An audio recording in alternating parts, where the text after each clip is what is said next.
na at sabay-sabay na naman tayong kiligin dito sa Kimpaw. Grabe, ang kilig ko kanina napanood ko sila sa ASAP.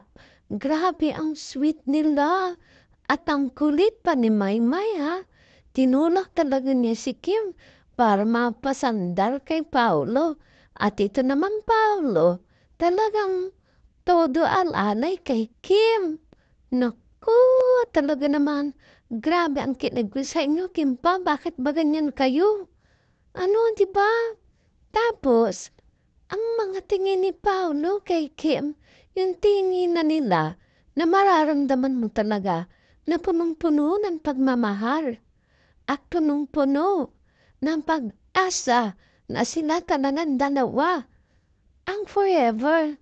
Sana lang talaga, no, ikaw na talaga sana ang Mr. Light ni Chinita Princess.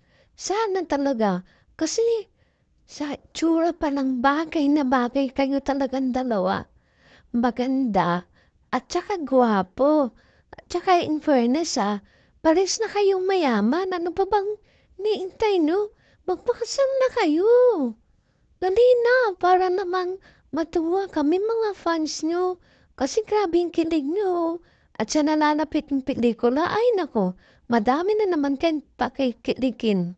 At lalo kong kinilig, sinabi na na yung My Love Will Make You Disappear pala, ibig sabihin pala nun, yung nawawala lahat ng minamahal mo.